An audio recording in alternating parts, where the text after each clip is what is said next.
Hello, I'm Alex Bowles from LearnToProgram.tv, and in this video I'll be showing you how to set up Eclipse with Python and how to set up your working environment. So the first thing that we need to do is actually grab Python. I'm going to be setting this up for a Mac, however the setup for Windows is quite similar. So you should be okay following this video for setting it up for Windows and for Linux as well. Okay, so the first thing you need to do is go to python.org/download. And you'll see a page similar to this with two headers, one saying alternative implementations and one saying download Python. We want to visit the download Python section. And when we're there, you'll see the first line says that there's two versions, Python 2.7 and Python 3.2. You'll also notice on the left hand side there's a beta schedule, and beta 3.3 is arriving soon. If beta 3.3 is available whilst you're watching this video, don't bother getting it. It's not going to be the same as Python 3.2, and so some of the things are going to be different, which I teach you might not be written in the same way in Python 3.3. So if we stick with Python 3.2, which is better than Python 2.7 because it's newer and more secure and also faster for processing, then we'll all be on the same page and you'll be able to follow along properly. So if you scroll down to the relevant area where it's 3.2, and you'll see that there's a list of different installation packages. And the first two are for Windows, and the top one, if you're on Windows, is the one you'll want to get. That's the one which doesn't include the source code, so it's a smaller download, and it's a binary file, which means that it's an executable. You can just run it and it'll install it. And then the second one is the one which you ignore. Now if you go down again, you'll see the Mac OS X ones, and the top one is 32 and 64-bit, and that is for 10.6 and 10.7, which is Snow Leopard and Lion. I'm using Lion, so I'm going to have to be downloading the top one. However, if you're using anything between 10.3 and 10.6, then you can get either of the two. Or sorry, 10.6 can get either of the two, but 10.3 to 10.5 will have to get the bottom one. I would recommend, if you're not on 10.6 or 10.7, to upgrade if you can, because it's going to make your life a lot easier, because 32-bit is obviously slower. However, if your processor doesn't allow 64-bit, then it's up to you. And then if you go down to the bottom two, these are the ones for Linux and Unix, and you can use these on Mac OS X. However, since there's an installer, you may as well just use the installer.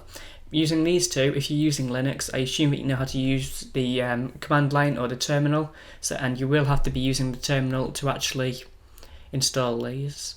There will be packages for most Linux versions, so you should be okay. If you need to download a package, it should be ready, and you can use apt-get up install, so you should be okay. But I'm going to be downloading the 3.2.3, and if we click on OK, and it will start downloading. In the meantime, I'll be going over to Eclipse. Eclipse.org/downloads is the web page you want to be visiting, and you'll see there's Eclipse Classic. Now this is the version of Eclipse that we want, because Eclipse is primarily used for Java development, and so you get a lot of variations which are for different types of developers and so on. But with Eclipse Classic, it's the most basic one, and it's the best one because we're going to be adding a add-on which will allow us to use the Python interpreter within Eclipse. The reason why we're going to get Eclipse is because it is it's a good IDE, it's well supported, and also it's universal. You can use it on any platform. If we go back to the page, you'll notice that there's on the drop-down list there's three different operating systems. Your one should be chosen by default anyway, but if it's not, just click on there and you'll be able to go across to the relevant one. And we're going to be downloading the 64-bit version.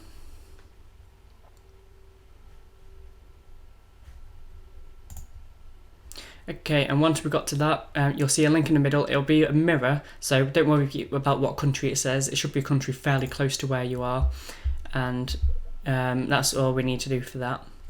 And then for Python, all you need to do is click on it and run it. It will extract all of the information from the DMG file, and then that's everything that we need from Python done. And we're going to go and go into our applications, and if we scroll down you'll see that we have Python 3.2, and from there, inside there, you'll see there's 4 files, and there's Python documentation, a launcher, an update shell, and a file called idle. Now the idle application is one that we're going to be using and wanting to keep, so we're going to drag that down to the dock just to make it easy to find in the future. And we can minimize that again.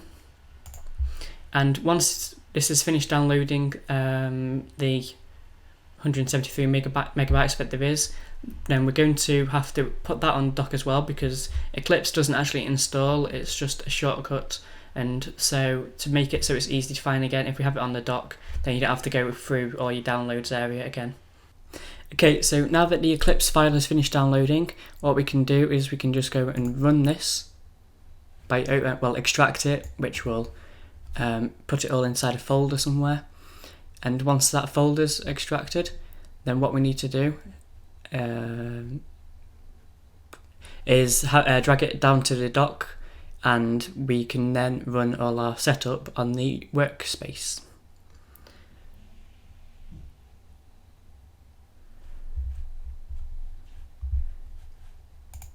Okay, so if you open up your Finder, and you'll find the Eclipse icon looks like this sort of moon.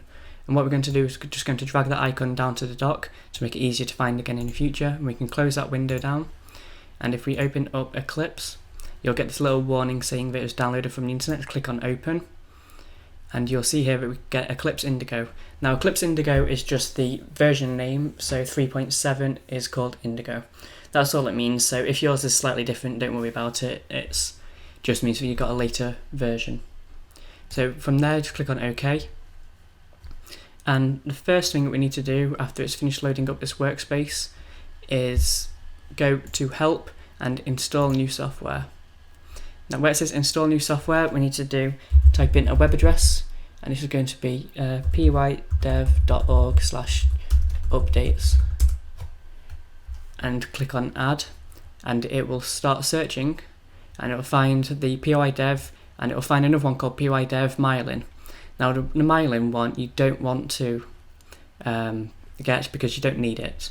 So just download the pydev normal one and then click on Next, and it will start calculating the requirements. This will take a few minutes. Once that's finished, you'll see that we get this page which is the install details, and you'll see that the top one is just pydev for Eclipse. That's all you should have listed, and just click on Next, agree to the licensing terms, and click on Finish. It's going to install the software, run it in the back. So I'm just going to run it in the background, and then after this we'll be setting up the rest of the workspace. You'll get a little pop-up which says, do you trust these certificates? And that's for Aptana, pydev, and pydev Aptana. All you have to do is just tick it and then click on OK. And it'll continue, and once the install is finished, it'll ask you to restart Eclipse. Just click on OK or Restart Now, and it'll load it all up again. And then from there, what we're going to do is we have to go into the preferences for Eclipse. For this workspace launcher, you can click on this little checkbox here, which will set it as default and won't ask you whether you want to launch it again, so you won't see this page again. Click on OK. And now we've got this loaded up, if we go into our preferences, you'll see that we have a tab called pydev. If you click on there, click on the extension for it, and go down to Interpreter Python. From there, you can see that I've got mine already set up, which is Python 3.2. However, to do this, I'll just remove it and create a new one. You need to go into Browse, Applications. Actually, no, you'll need to go into your devices, your hard drive, go to User, and then scroll down and find Local. From Local, you need to go into Bin, and then from Bin, you'll need to go into Python 3.2. Make sure it's Python 3.2, and there are other ones here which have like W's on the end and so on, so make sure that you choose the correct one. Python 3.2, if your version is later it'll be Python 3.3 for example, but make sure that you go with Python 3.2 and click on open. And if you just rename the top to Python 3.2 and click on OK, it'll find all these libraries. Just click on OK, and that is exactly how I had it set up a second ago. And then from there you'll also want to go into General, expand that, go down to Editors and go into Text Editors. From there you'll see a checkbox. Yours won't be checked, and it's called Show Line Numbers. You want to make sure that that is checked. It'll make it much easier for us to compare code should you run into any problems later on in the course. And if you do run into any problems, then you can look and see what your line looks like compared to what mine looks like, because the compiler will give you errors depending on which line the errors are on and so on. But we'll go into that in a bit more detail later on. So from there, just click on OK, and if we go over to File, you'll want to go into New and click on Project. Once you go into Project, you'll see a drop-down list which looks like this, and at the bottom there'll be a pydev. You'll want to click on expand it and click on pydev project. If you click on Next, you'll see that you get this little Create Project page, and I'm just going to call this Python and then Learn to Program. And from there, you can call this whatever you want, by the way, it makes no difference what you call it. And then where it says grammar version, you want to change that to 3.0, and the interpreter change from default to Python 3.2. From there, just click on Next, and then click on Finish. And you'll see at the top right hand page that we have pydev and Java. You can right click on Java and click on Close. I'll just remove that so you don't have that in the way. What you'll want to do in the top right hand corner is click on this little table sort of button and click down on Other, and then go to pydev and click on OK. What this will do is it will set up another of these pydevs, and it should give you a look which has this Package Explorer on the left hand side. If not, then go up to Window, and in your show view you will be able to find Package Explorer, and if you click on that it'll open it up as well. And that is all that you need open. If you look on the left hand side here, you'll see that we have a folder called Learn Python. To create one of those, just go on New and then click on Folder and then type in Learn Python, and that is all that you need to continue with these videos. So thank you for watching, and I will see you soon.